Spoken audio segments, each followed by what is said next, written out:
बिस्मिल्लाहिर्रहमानिर्रहीम। जब से ये मोती मस्जिद बनी है, एक बोने जिन ने मुझे अजीब बात बताई कि शाही किले से पहले भी हम यहाँ आबाद थे। शाही किला तो अभी कल की बात है।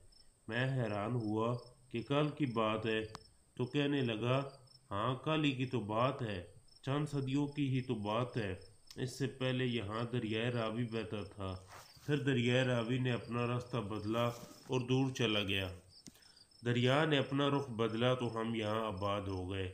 हमारी नस्लें यहीं आबाद हुई और अब भी आबाद हैं। सदियों जिंदगियां गुजार कर यहीं फोत हो गए। हमारे यहाँ एक असूल है कि जो भी हमारे पास आता है हम इसकी मेहमान नवाजी ज़रूर करते हैं। इसकी मुख्तलिफ़ शक्लें होती हैं। या तो हम इसकी किसी मुश्किल में इसका साथ देते हैं, या अगर इस पर कोई जादू असरात बंदिश होती है तो इसके लिए हमारे पास मोती मस्जिद में बहुत बूढ़े बाबे हैं, वो इस पर दम कर देते हैं। इसका मसला हल हो जाता है और इंसान को इसका एहसास ही नहीं होता। या फिर अगर इसकी कोई उलझन घरेलू मुश्किल किसी भी किस्म की हो, इसकी दुआ भी करते हैं और इसके साथ चल पड़ते हैं। दोस्तों, मोती मस्जिद हज़ारों लोग गए और इनमें से बेशुमार लोगों की इतलात मुझे जन्नात के ज़रिए मिली कि इनके साथ ऐसा हुआ है, और वो नेक बोने जन्नात ने इनके साथ ऐसी मदद और मोहब्बत की है।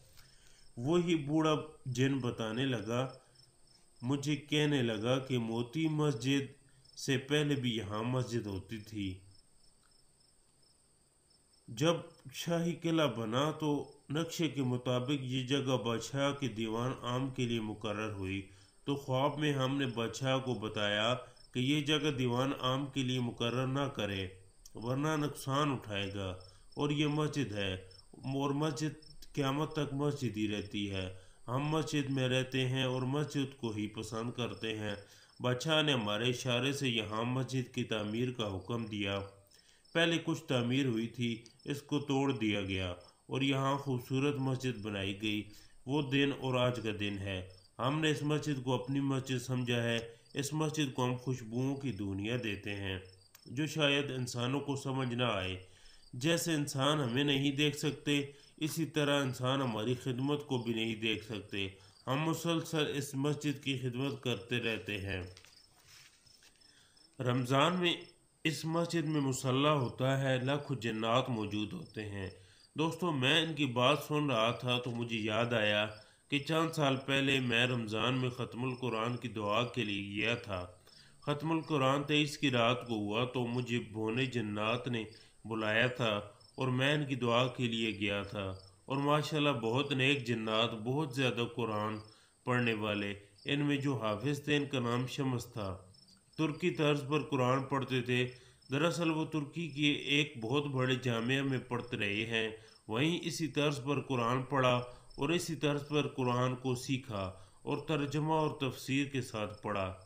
मैं इनकी आखिरी सूरतें सुन रहा था। चूँकि मैं अपनी तरावी पढ़ के गया था, इसलिए मैं इनकी तरावी में भी शामिल हो गया। ख़त्मुल कुरान के बाद मैंने मुख्तसर सी तकरीबन आधा पौना घंटा की तकरीर की।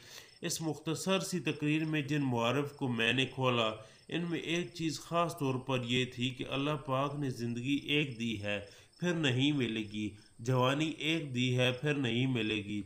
सांस गिने हुए हैं, लिहाजा इन्हें कुरान की मोहब्बत के साथ गुजार दो। हर वो शख्स जो कुरान की मोहब्बत और कुरान से उल्फत रखेगा, अल्लाह पाक इसे खैर व आफियत से नवाज देगा। बहरहाल मैंने कुरान के कमालात के बारे में इनसे गुफ्तगू की।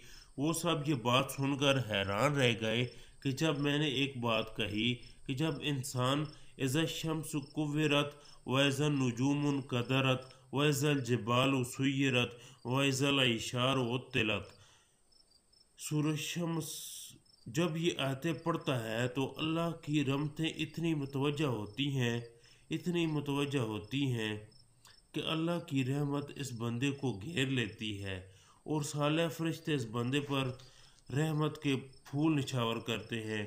क्योंकि मैं अल्लाह पाक ने मुसलसल कसम उठाई है, इनमें अल्लाह पाक ने मुसलसल कसम उठाई है। मैंने जन्नात को बताया कि जिन आयात में अल्लाह ने कसम उठाई हो, वह आयात तकालीफ परेशानियों को दूर करने के लिए घरेलू उलझनों को हल करने के लिए अगर पढ़ी जाए तो वो कसम वाली आयत बहुत कारगर और बहुत मुफीद हैं। तादाद में पढ़ सकते हैं 3 दफ़ा, 7 दफ़ा, 11 दफ़ा। जब मैंने ये आयत बताई तो एक जिन ने ज़ोर से चीख मारी और बेहोश हो गया। बहुत देर के बाद इसको होश आया। इस दौरान मैंने अपनी तकरीर जारी रखी। होश में आने के बाद मेरे कदमों में गिर गया और लूटने फूटने लगा।